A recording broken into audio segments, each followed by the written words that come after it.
بسم اللہ الرحمن الرحیم۔ گمنام ہیرو کے معزز ناظرین، السلام علیکم۔ آئیے چلتے ہیں کہانی کی طرف۔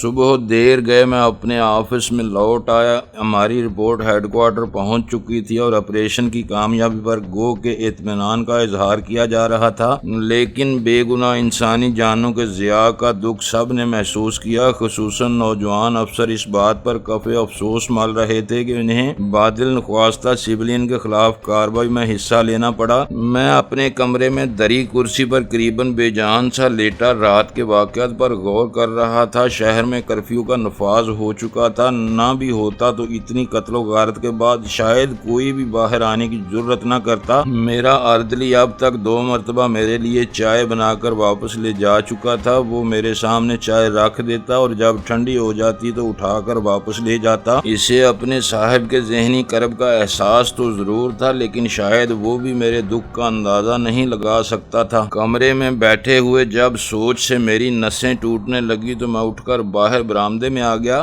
برآمدے میں کھڑے ہو کر میں نے باہر سڑک پر نظر دوڑائی۔ دور دور تک کسی ذی روح ہوش کا نام و نشان دکھائی نہیں دے رہا تھا۔ چاروں طرف موت جیسا گہرا سناٹا طاری تھا۔ مین گیٹ پر کھڑا گارڈ مجھے باہر دیکھ کر مزید چوکس ہو گیا تھا۔ برآمدے کے ایک کونے میں ہماری جیپ کھڑی تھی، جس میں نصب وائرلیس پر میرے ایک ماتحت نے دوسری پٹرول کرنے والی سیکیورٹی کی جیپوں سے رابطہ کر رکھا تھا۔ اچانک وہ اپنے کانوں سے ہیڈ فون اتار کر میری طرف آیا۔ سر، آپ کے لیے میسج ہے، اس نے اپنی ایڑیاں بجا کر مجھے تعظیم گزارتے ہوئے کہا۔ اوکے۔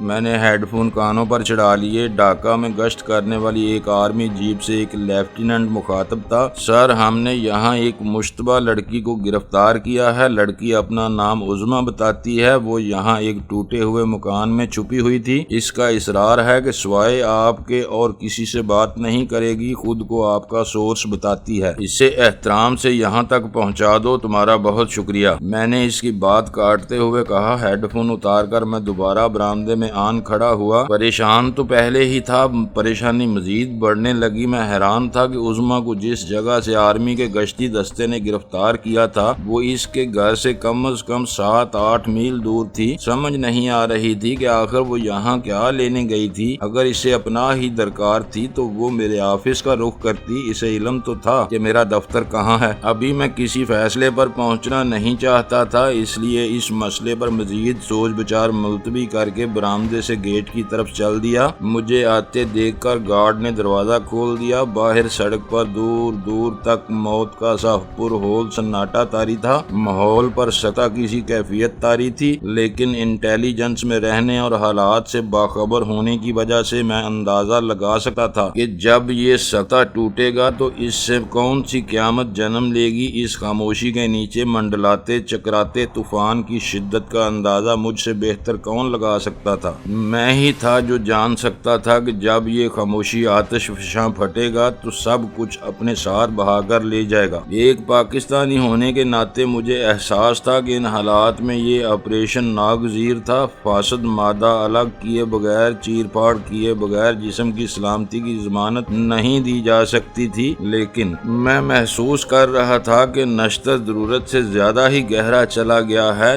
جانے عملے جراحت کی باریکیاں کیسے نظر انداز کر دی گئی، جانے کیوں اس عملے جراحی کے تمام تقاضے مد نظر نہ رکھے گئے۔ کچھ بھی ہو، بہرحال میں محسوس کر رہا تھا اب ہمیں خود کو آنے والے کسی بڑے طوفان کی تباہ کاریوں کا سامنا کرنے کے لیے بہرحال تیار رکھنا ہوگا۔ معزز ناظرین، کہانی آگے بڑھانے سے پہلے گمنام ہیرو کو سبسکرائب کریں، لائک کریں، بیل آئیکن دبا کر اپنی محبت کا اظہار ضرور کریں۔ بہت بہت شکریہ۔ دور سڑک کے ایک موڑ سے ایک فوجی جیپ مجھے اس طرف آتی دکھائی دی، پھر اس کے سوار بھی نمایاں ہونے لگے۔ اگلی سیٹ پر مجھے عظمیٰ بیٹھی نظر آئی۔ اس لیفٹیننٹ نے عظمیٰ کو مکمل احترام دیا تھا۔ وہ جان گیا ہوگا کہ عظمیٰ پاکستان آرمی کے لیے قابل احترام کیوں ہے۔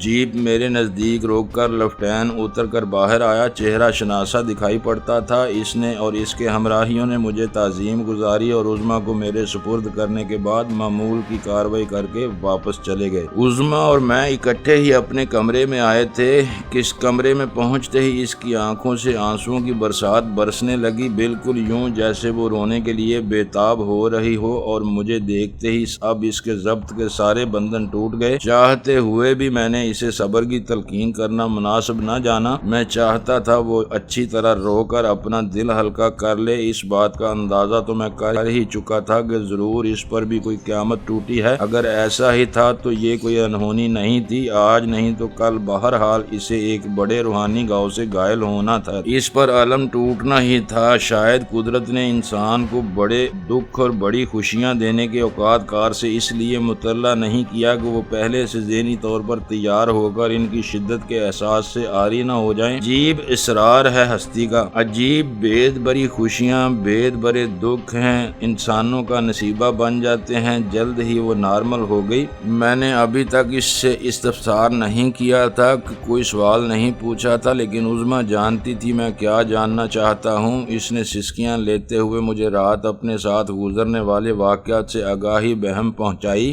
اس نے بتایا کہ اس کے والدین کو جانے کہاں سے رات 9 بجے علم ہو گیا تھا کہ آرمی ایک بڑا آپریشن کرنے والی ہے۔ ان لوگوں نے گھر چھوڑ کر بھاگنے کی تیاریاں مکمل کر لی تھیں۔ رات قریباً 9:30 بجے ایک وین ہمارے گھر آئی۔ عظمیٰ نے بتایا افراتفری میں جمع کردہ زیور اور خاصی تعداد میں کرنسی سمیت میرے والدین نے اس میں راہ فرار اختیار کرنا تھی۔ وین میں پہلے ہی سے ایک عورت اور 3 مرد موجود تھے۔ ان لوگوں کے پاس آتشی ہتھیار بھی تھے، اور میں نے اس بات کا اندازہ بھی کر لیا تھا کہ اگر ہم نے ان کے احکامات کی تعمیل نہ کی تو جان سے ہاتھ دھونا پڑیں گے۔ میں نے اپنے والد سے کہا کہ وہ مجھے یہاں چھوڑ جائیں، مجھے پاکستانی فوجی کچھ نہیں کہیں گے، لیکن والد نے سختی سے مجھے ساتھ چلنے کے لیے کہا۔ اس نے ایک گہری سانس لے کر خود کو قدرے نارمل کیا اور بولی، اس مرحلے پر اچانک میری ماں نے ان کے ساتھ جانے سے انکار کر دیا۔ اس نے میرے والد سے کہا، شمس الدین، آج تک میں نے ایک بیوی ہونے کے ناطے تمہارے ہر جائز اور ناجائز حکم کی تعمیل کی، لیکن اب مجھے احساس ہونے لگا ہے کہ معاملات وہ نہیں جو تم مجھے بتاتے آئے ہو، حالات کچھ اور ہیں، بات کچھ اور ہے۔ تم نے آج تک مجھے یہی بتایا کہ ہم زیر زمین اپنی آزادی کی جنگ لڑ رہے ہیں، لیکن مجھے آج علم ہو گیا ہے کہ دراصل تم ایک غیر ملکی طاقت کے اس حکومت کے ایجنٹ ہو جو روز اول سے ہمارے وجود کو تسلیم ہی نہیں کر رہی، جس نے اپنی تمام توانائیاں ہمیں تباہ کرنے کے لیے مختص کر دی ہیں۔ تم غدار ہو شمس الدین، تم غدار ہو، خدا کی لعنت ہو تم پر۔ خدا مجھے معاف کرے نادانستگی میں مجھ سے جو گناہ سرزد ہو گیا ہے، خدا مجھے معاف کرے، لیکن اب جب کہ تمام مہارات کا مجھے علم ہو چکا ہے، میں تمہارے ساتھ نہیں جاؤں گی۔ پاگل ہو گئی ہو تم، کیا بک رہی ہو؟ یہ پاکستانی فوج ہماری دشمن ہے، اگر تم یہاں رہ گئی تو یہ لوگ تمہیں مار ڈالیں گے، تمہاری بیٹی کی آبرو ریزی کریں گے۔ میرے والد نے کہا، تم بکتے ہو، بکواس کرتے ہو میں جانتی ہوں، تمہارے منہ میں اپنی زبان نہیں، تم نے اپنا ضمیر گروی رکھ دیا ہے غیروں کے پاس چند ٹکوں کے عوض۔ تم بک چکے ہو شمس الدین، تمہاری حیثیت فروخت ہو جانے والے جانور سے زیادہ نہیں رہی، تمہاری آنکھوں پر ہوس کی پٹی بندھ گئی ہے، تم اندھے ہو گئے ہو شمس الدین، خدا تمہیں کبھی معاف نہیں کرے گا۔ میری ماں اس لمحے ایک بدلی ہوئی عورت تھی، ایک مسلمان عورت تھی، قرون اولیٰ کی مجاہدہ، ایسی مسلمان ماں جس کا یہ روپ دیکھنے کے لیے میں ترس رہی تھی۔ میرے باپ نے غصے سے کھولتے ہوئے اسے گالیاں دینی شروع کر دیں اور دھمکیاں دینے لگا۔ وہ حواس باختہ اور پاگل نظر آ رہا تھا۔ اس نے میری ماں کو بازو سے پکڑ کر زور سے جھٹکا دیا، کمزور عورت دیوار سے ٹکرا گئی۔ اس کا سر اتنی زور سے دیوار سے ٹکرایا کہ اس سے خون بہنے لگا۔ میری ماں کتنی بہادر، کتنی عظیم عورت ہے، مجھے اس کا احساس تھا نہ علم۔ اس روز میں نے اس موم کی عورت کو فولاد بنتے دیکھا۔ اس نے کہا، شمس الدین، اگر مرنا ہی مقدر ہے تو بھی میں اپنے مسلمان بیٹے یا بھائی کی گولی سے مرنا اپنی خوش قسمتی سمجھوں گی، لیکن ان ہندو بیڑیوں کو اپنا خون پینے کی اجازت ہرگز نہیں دوں گی۔ تم مجھے جان سے مار ڈالو، لیکن میں اس گھر سے قدم باہر نہیں نکالوں گی، نہ ہی کوئی میرے جیتے جی میری بیٹی کو یہاں سے لے جا سکتا ہے۔ میری بہادر ماں میرے اور ان کے درمیان دیوار بن گئی۔ میرے والد نے تیش میں آ کر بندوق سیدھی کر لی اور میری ماں سے کہا کہ وہ اسے گولی مار دے گا۔ یہ کام ہم کریں گے شمس الدین، یہ تمہارا کام نہیں۔ آنے والوں میں سے ایک نے گفتگو میں حصہ لیتے ہوئے پستول سیدھا کر لیا۔ اے بڑھیا، چپ چاپ چلتی ہے یا اس درندے نے جس کی شکل پر لعنت برس رہی تھی میری ماں سے کہا۔ ہرگز نہیں، میری ماں نے میرے سامنے کھڑی ہو کر اپنے بازو پھیلاتے ہوئے کہا، مار دو اسے، وقت ضائع نہ کرو، ختم کرو۔ میرے غدار باپ نے اس سے کہا، شمس الدین، میں موت سے نہیں ڈرتی، لیکن مرتے ہوئے بھی مجھے اس بات کا افسوس رہے گا کہ تم کبھی انہی لوگوں کے ہاتھوں کتے کی موت مارے جاؤ گے جن کے لیے تم نے اپنے دین، اپنے وطن اور اپنے آپ سے رشتہ توڑ لیا۔ تقریر بہت کرتی ہے۔ اس شخص نے میری ماں کو گالی دی اور پستول لے کر اس سے نزدیک آ گیا۔ چلتی ہے یا اس نے میری ماں کی کن پٹی پر پستول کی نال رکھتے ہوئے کہا، بیٹی مجھے معاف کر دینا، میں تمہاری حفاظت نہ کر سکی، اللہ تمہیں اپنی امان میں رکھے، بیٹی مر جانا لیکن اپنے باپ کے احکامات کی تعمیل نہ کرنا۔ اس نے بجائے اس بھیڑیے کو جواب دینے کے مجھے مخاطب کرتے ہوئے کہا۔ ابھی اس کی بات نامکمل ہی تھی کہ اس درندے نے میری ماں کی کن پٹی پر گولی چلا دی۔ عظیم عورت گر پڑی، عظمی سسکیاں لے کر رونے لگی۔ خود میرا دل بھر آیا تھا۔ نہ جانے کسی کمزور لمحے پر دو آنسو آنکھوں سے نکل کر گالوں پر بہنے لگے تھے۔ آنسوؤں کی نمی نے مجھے احساس دلایا کہ میں بزدلی کا مظاہرہ نہ کروں۔ میں نے اپنی قمیض کی آستین سے آنسو صاف کیے اور عظمی کے کندھے پر ہاتھ رکھ کر اسے صبر کی تلقین کی۔ مجھے معلوم نہیں میری شہید ماں نے آخری لمحے کیا کہا ہوگا، کسے یاد کیا ہوگا، کیا باتیں کی ہوں گی۔ وہ وحشی مجھے گھسیٹتے ہوئے وین تک لے گئے۔ اپنے آنسو پونچھ کر اس نے خود کو قدرے نارمل کیا۔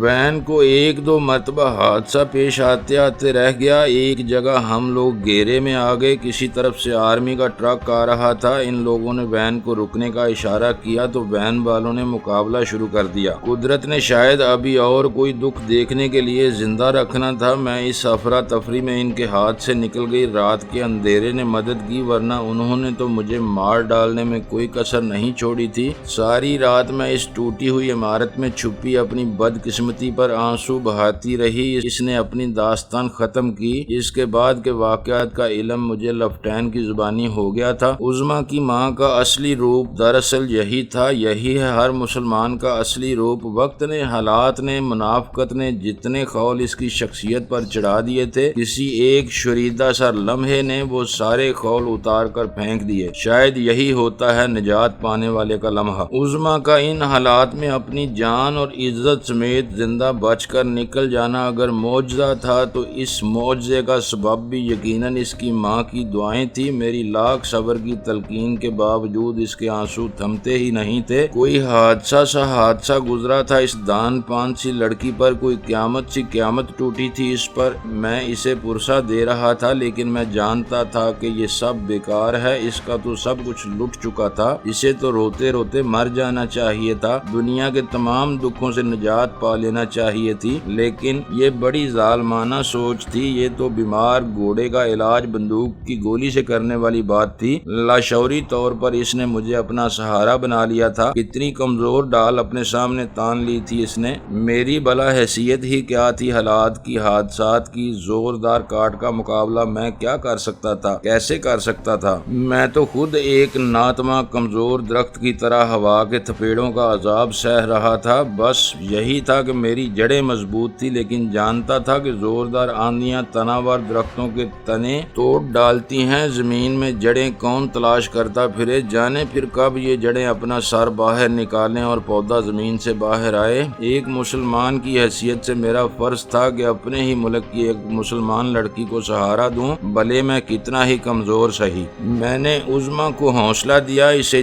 چپ کروایا، اس کے کندھے پر دونوں ہاتھ رکھ کر اس کی آنکھوں میں آنکھیں ڈال کر اسے کہا کہ وہ خود کو اکیلا محسوس نہ کرے، ساری پاکستانی قوم اس کا کنبہ ہے۔ میں نے اسے حوصلہ دیا، عزم دیا، اس کے جذبہ حریت کو، جذبہ حب الوطنی کو سلام کیا۔ تھوڑی دیر بعد ہم دونوں آرمی کی جیپ میں اس کے گھر کی طرف جا رہے تھے جہاں اس کی شہید ماں اپنی بیٹی کی منتظر تھی۔ سارا محلہ سائیں سائیں کر رہا تھا۔ سورج کی روشنی نے رات کی سیاہی کو ننگا کر دیا تھا۔ سڑک کے کنارے کبھی کبھی سڑکوں کے بیچوں بیچ کوئی بے گورو کفن لاش پڑی دکھائی دے جاتی تھی۔ فضا بارود کی بو اور گناہوں کے بوجھ بوجھ سے بوجھل اور ماحول چھلنی ہو رہا تھا۔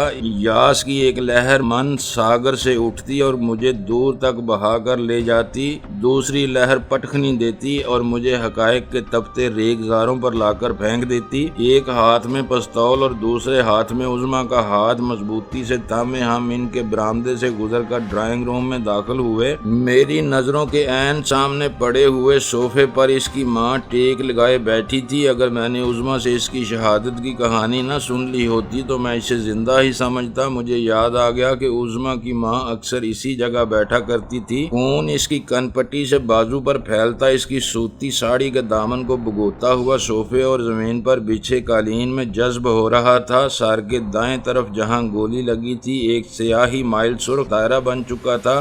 جس پرسکون انداز میں اس کی ماں صوفے پر ٹیک لگائے بیٹھی تھی، اس سے یہی اندازہ ہوتا تھا کہ فرشتہ اجل نے بڑی عقیدت سے، بڑے احترام سے اس کی جان لی ہے۔ میں نے آگے بڑھ کر اس کی کھلی آنکھوں کو بند کر دیا اور صوفے پر لٹا دیا۔ اس حالت میں لاش اکڑ جانے کا خطرہ بہرحال موجود تھا۔ عظمیٰ کے صبر کے سارے بندھن ٹوٹ گئے۔ میں راستے میں اسے سمجھاتا آیا تھا کہ حوصلے سے، ہمت سے حالات کا سامنا کرنا، لیکن یہاں آ کر میرا اپنا حوصلہ ٹوٹنے لگا تھا۔ کوئی بے نام سی کسک نیزے کی انی کی طرح میرے کلیجے میں اترنے لگی تھی۔ مجھے اپنا آپ ٹوٹتا اور پھر ٹوٹ کر بکھرتا ہوا محسوس ہوا، لیکن جلد ہی میں نے خود پر قابو پا لیا۔ میں نے سسکیاں لیتی عظمیٰ کے قریب بیٹھ کر پھر یقین دلایا، عظمیٰ تم خود کو اکیلی نہ سمجھنا، سارے پاکستان کی فوج تمہاری ماں ایسی ماؤں کی حفاظت کرے گی۔ میں پاکستانی فوج کا ایک نمائندہ تم سے عہد کرتا ہوں کہ میں تمہاری ماں کے قاتلوں کو چین کی نیند نہیں سونے دوں گا، انہیں پاتال سے نکال کر کیفر کردار تک پہنچاؤں گا، ان کو اپنے کیے کی سزا ضرور ملے گی۔ عظمیٰ اس دنیا میں، اس سرزمین پر، اور بیچاری دان پان سی، کمزور سی، بے بس سی بنگالی لڑکی نے، جس کی بڑی بڑی سیاہ آنکھیں سرخی مائل ڈورے تیر رہے تھے، جس کے سانولے رنگ میں زندگی اپنے پورے جوبن کے ساتھ زندہ تھی، جس کے کپکپاتے ہونٹ لرزتا بدن شکی القلب کو بھی رلا دینے کی، مار ڈالنے کی سخت رکھتا تھا۔ اس کمزور سی، بے بس سی بنگالی لڑکی نے میری بات پر یقین کر لیا۔ اس نے اپنے آنسو پوچھ ڈالے، میرے بضد ہونے پر اس نے اپنے چہرے پر پانی کے چھینٹے بھی ڈال لیے۔ میں نے اس کے گھر سے بستر کی ایک چادر اس کی ماں کی لاش پر ڈال کر اسے ڈھانپ دیا تھا۔ یہ لڑکی اب میری حفاظت میں تھی، اس نے مجھ سے امان طلب کی تھی۔ ایک مسلمان ہونے کے ناطے اس کی پناہ اور حفاظت میرے ناتمہ کندھوں پر آن پڑی تھی۔ میں نے اپنی جیپ میں نصب وائرلیس کے ذریعے میڈیکل کور کے کچھ لوگوں کو وہاں طلب کر لیا۔ محلے کی کچھ عورتیں عظمیٰ کے بلانے پر وہاں آ گئیں۔ خدا جانے وہ غدار کہاں تھے، وہ مفتی باہنی کے خونخوار بھیڑیے کون تھے۔ مجھے تو یہاں آنے والی ہر عورت کے چہرے پر ایک ہی سوال دکھائی دے رہا تھا کہ آخر انہیں کس جرم کی سزا دی گئی ہے۔ انہیں اپنے اور بیگانوں کے دوہرے عذاب کا سامنا تھا۔ غدار اندر سے اور اپنے باہر سے ان پر حملہ آور ہو رہے تھے۔ عورتیں عظمیٰ کو دلاسا دینے لگیں۔ اس محلے میں اس کی والدہ کی کچھ شاگرد بھی رہتی تھی، وہ بھی چلی آئیں۔ مجھے آج دوسرے جنازے کا اہتمام کرنا تھا۔ میں سوچ رہا تھا، واحد اور عظمیٰ کی ماں تو خوش قسمت ہیں، ان کے تو جنازے اٹھے، انہیں دفن ہونے کو زمین تو نصیب ہوئی۔ یہاں تو جانے کتنی بے گور و کفن لاشیں پڑی تھیں، کون جانے ان میں کتنے محب وطن تھے، کتنے غدار۔ دوپہر تک انہوں نے مرحومہ کو نہلا کر کفن میں لپیٹ دیا۔ بمشکل سارے محلے سے 3-4 مرد ہی میسر آئے تھے، باقی خوفزدہ ہو کر دبکے رہے، کوئی جنازے کے لیے بھی آنے کو تیار نہیں تھا۔ میں نے میڈیکل کور کے کچھ لوگوں کی مدد سے جنازہ اٹھایا۔ قبرستان کچھ دور نہیں تھا، عظمیٰ کو یہیں چھوڑ کر ہم اسے دفنانے چلے گئے۔ اس کے لیے قبر بھی ہم نے خود ہی تیار کی تھی۔ میں نے اس عورت سے جنم نہیں لیا تھا، لیکن یہ عورت میری ماں تھی، میری ساری قوم کی ماں تھی۔ اس لمحے مجھے یوں محسوس ہوا جیسے میں اپنی ماں کے جسد خاکی پر مٹی ڈال رہا ہوں۔ واپسی پر میں عظمیٰ کے گھر ہی چلا گیا۔ مجھے بہت کچھ سوچنا اور بہت جلد کسی فیصلے پر پہنچنا تھا۔ حالات نے عجیب چوراہے پر لا کھڑا کر دیا تھا، جہاں سے فرار کی کوئی راہ نہیں جاتی تھی۔ یہاں ڈھاکہ میں میری صرف ایک پنجابی فیملی سے آشنائی تھی۔ اس کی وجہ بھی شاید یہی تھی کہ وہ لوگ میرے نزدیکی گاؤں کے رہنے والے تھے۔ اس فیملی کا سربراہ معظم تھا۔ ہماری عمروں میں 10-12 سال کا تفاوت رہا ہوگا، لیکن اپنے علاقے کی روایت کے مطابق ہم جلدی آپس میں بے تکلف ہو گئے۔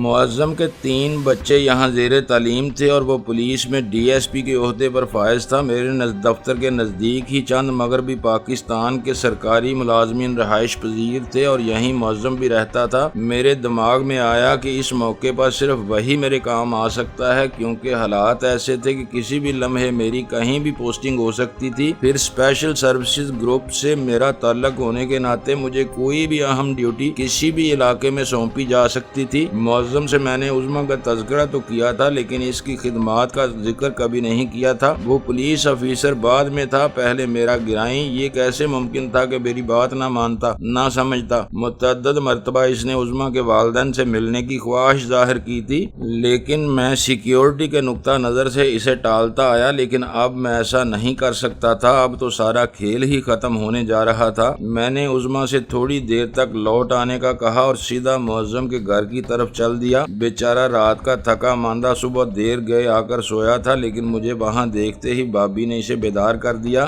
آنکھیں ملتا معظم جب بیٹھک میں آیا تو مجھے وردی میں دیکھ کر حیران رہ گیا۔ خیریت کیا؟ اب ادھر چڑھائی کا ارادہ ہے؟ اس نے اپنی طرف اشارہ کرتے ہوئے بڑے لطیف پیرائے میں رات کے واقعات کے متعلق طنز کیا۔ ہاں معظم، میرے منہ سے بے ساختہ نکلا۔ وہ چونک کر مجھے دیکھنے لگا۔ معظم، آج تمہارے پاس بڑی امید لے کر آیا ہوں، بس یوں جانو کہ حالات نے مجھے جس امتحان میں ڈال دیا ہے، اس سے سرخ روئی تب ہی ممکن ہے جب تم میرا ساتھ دو گے۔ یار کیا پہیلیاں بجوا رہے ہو؟ بات کرو۔ تم جانتے ہو ہماری طرف محبت غیر مشروط ہوتی ہے، اور یہ بھی جان کر آئے ہو کہ میں کسی معاملے میں بھی انکار نہیں کروں گا۔ اس نے سگریٹ سلگاتے ہوئے کہا۔ ہاں جانتا ہوں، اپنی مٹی کی پہچان ہے مجھے۔ جس مٹی نے تمہیں اور مجھے حوالہ دیا ہے، اس کی روایات سے بھی آگاہ ہوں۔ میں نے معظم کو ساری کہانی سنا دی۔ اس کی بیوی کو میری خواہش پر معظم نے وہیں بلا لیا تھا۔ میں نے محسوس کیا تھا جیسے جیسے میں عظمیٰ کی کہانی سنا رہا تھا، ان کے چہروں کے تاثرات بدل رہے تھے۔ یہ سیدھے سادے لوگ جو دلوں میں تھا وہی چہروں پر، اور ان کے چہروں سے میں نے یہ تحریر بخوبی پڑھ لی تھی کہ وہ دل ہی دل میں ایسی عظیم لڑکی کو خراج تحسین گزار رہے تھے۔ تم مطمئن رہو شیر افغان، وہ صرف تمہاری ہی نہیں میری ملک کی امانت ہے۔ میں اپنی بیٹی اور بہن کی طرح زندگی کے آخری لمحات تک اس کی حفاظت کروں گا،